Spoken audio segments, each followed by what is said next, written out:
already, folks. Log in because the new season of Otherworld Battle is upon us. Choo choo!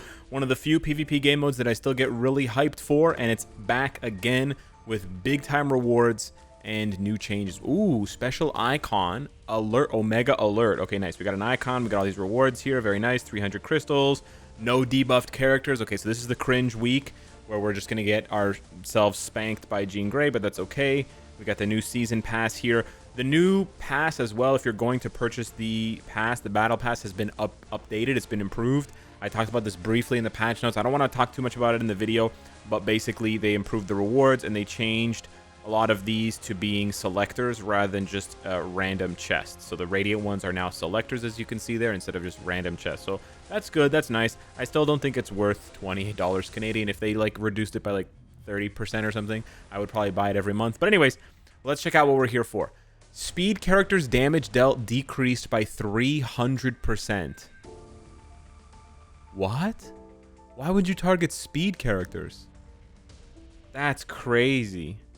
Durability's characters damage taken increased by 250%. Isn't that just Thanos and Hulk? That's not even that many characters. Evil characters' basic damage dealt decreased by 500%. Oh, wow. This is very surprising. So, for speed types, I really don't understand here.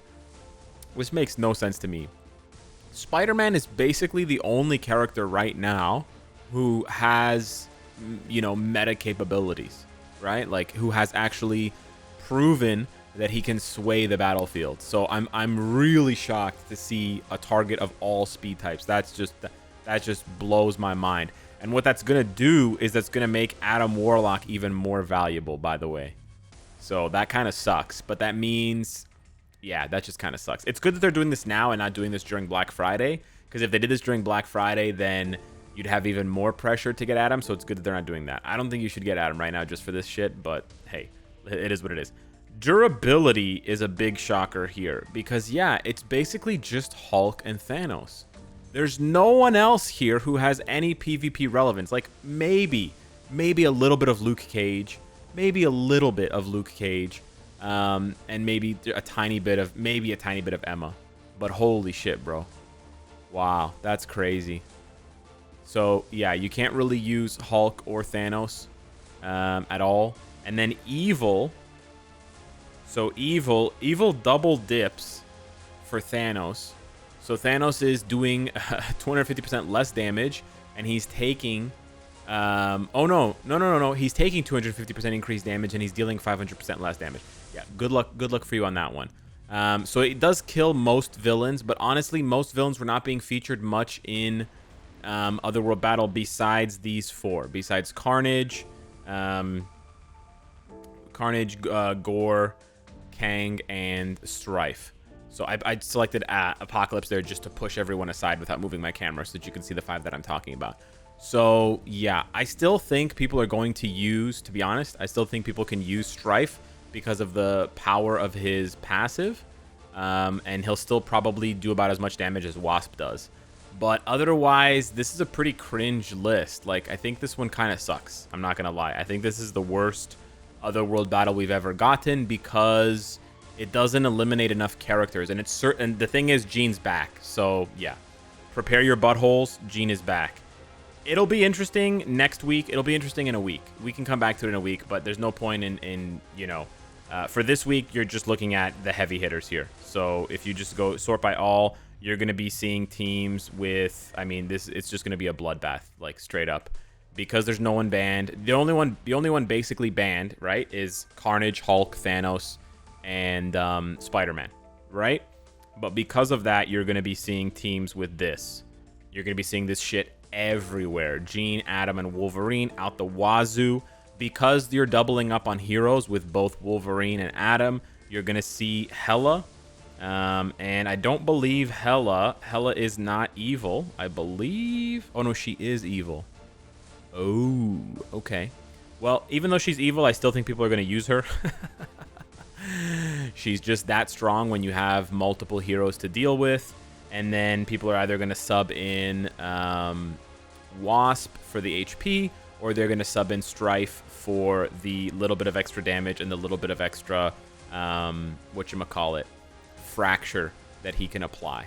Right now, even though his damage dealt is decreased, I still think his ability, his fracture ability that he can apply, is still pretty strong. You may also see people doubling down with multiple supports. So you might see stuff like this where people are using Colossus as well, as soon as I can find that big dome boy. Colossus, I probably have to use Wasp, actually, now that I think about it, instead of Colossus, because I need a Mighty Insight. Mighty Insight's a pretty big deal. So probably my team is probably going to look something like this. And yeah, it kind of just goes like that. This is probably going to be what I deploy. And yeah, it's just kind of cringe, man. I don't know. It's just a little cringe.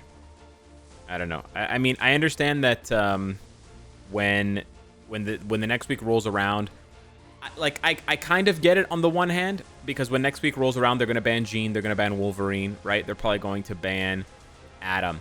But what I hope that they don't do, okay? What I hope they don't do for the debuffed characters list is please don't put Thanos on this list. Please don't put Thanos on this list, because he's double debuffed this month, and Spider-Man's debuffed as well. His basic damage dealt being decreased by 300% basically means he can't one-shot, right? So I could be overestimating it, but I don't think he's going to be used at all. But if we're wasting the debuff slots to ban Thanos, to ban Carnage, to ban Spider-Man, then it kind of begs the question, why are the battlefield effects there in the first place, right? So I do want to see them expand the debuff list to include some new characters, right? They should really have someone who sorts by most used, because I'm sure they can access this information where they see, okay, who are most people using, and then let's go ahead and ban all 5 of those. So you can see people still use Strife, even though he gets hit with one of those bans, right? You can still see people use Strife, see people use Hela. It's pretty easy to predict what's going to happen based on what characters are available. But I think they need to use the debuff character list a little bit more aggressively. I understand why they're doing this now, because they're like, okay, we've basically stopped Jean from being effective in Otherworld Battle for the last, like, 3 months or 4 months or something. Like, Jean, basically, you can't use Jean in Otherworld Battle, right? So it's fine once in a while that she's banned, or that she's not banned and you can use her. But then I'm thinking, like, speed characters. Bro, Spider-Man is the only one. So it really just, it kind of doesn't make sense. I don't know. They didn't have to do the speed character thing. They could have done something else, or they could have changed that speed one to something actually relevant, and then they could have just added Spider-Man next week to the debuff list. What's the difference, right? You're going to add him every week anyways, right? The other thing that I want to not criticize, but sort of suggest out of creativity is I want the people that work on these to think about other ways of encouraging character use. So there's 2 ways that you can encourage character use. You can punish certain characters, right? And this is what they're doing with all of these, right? They're punishing characters. 99% of the ways that Marvel Future Fight encourages you to use characters is by punishing other characters. They either restrict you from using the majority of your roster, or they punish the majority of your roster through effects like this, right? Or they heavily reduce the damage that these types and those other types use in order to encourage you to then look at the one that's not being punished. That's one way of, having diversity. But there's actually another way. It's called the stick and the carrot. So Marvel Future Fight is really good at using the stick to beat down these characters, right? So this month, they're beating down durability characters, they're beating down evil characters, and they're beating down speed characters. But there's actually the carrot, and the carrot can be very successful. You know what the carrot is? It's literally the opposite. Instead of punishing characters, you reward other characters. Yes, this is actually possible. So what if instead of the speed characters' basic damage decrease, this shit up here, right? Instead of this shit, what if they wrote the following? What if they wrote instead, characters who deal reflect damage take 250% less damage, or characters who deal reflect damage have 100% more HP. So suddenly, instead of thinking about, oh, I can't use Spider-Man, I can't use all these characters, you're thinking, shit, who has reflect? Who can I use that has reflect? Ooh, maybe I'm going to use Silver Surfer this month. Maybe I'm going to use Ancient One. Ancient One has reflect. Maybe I'm going to use Emma, even though she's partially banned because she's a durability character, right? Or she's partially restricted. You know, you're going to look and you're going to dig up these old characters that everybody forgot about because they have a little bit of Reflect, right? Doctor Strange has Reflect. People forgot about that. Doctor Strange actually has Reflect. So I really want to encourage the devs to think about using the carrot instead of using the stick all the time, because they basically just use the stick. And in the very few times that they use the carrot, it's actually really fun when they use the carrot. It's really fun. I can't show you this right now because it's gone, but Timeline Survival gives you the carrot instead of the stick. Timeline Survival lets you use whoever you want, but then they say, listen, if you use these characters, they get a huge buff. That's the carrot. That's the carrot. They try to use this in Timeline Battle, but it's horrible. They don't know how to balance it properly. But here you go, the buff character list. This is the carrot. You have the carrot and the stick right here. The stick is useful for Timeline Battle, for sure. The carrot is not very useful. Honestly, if they wanted the carrot to be useful, they need to like double or triple these buffs. They're still not good enough. Honestly, the characters on the buff list should have a 0 next to their number. So instead of being a 3 for Thing and a 2 for Moonstone and a 2 for Mr. Fantastic, it should be 30 and 20 and 20. Because as it stands now, that this carrot doesn't work. And it doesn't keep up with the power creep of today's metas. So I really encourage the devs to use the carrot. It's a very satisfying puzzle to solve for players, right? Because you give them a little hint, right? You give them a little clue. You're like, hey, try this over here. See if this works, right? It's like you have the boss. You're fighting the boss, and the boss has like a glowing thing on his back. He's got something sticking out of his back, and it's glowing. And you shoot it, and it does like way more damage. That's the carrot. You're rewarding the player with subtle clues, with subtle hints. You reward them for thinking outside of the box.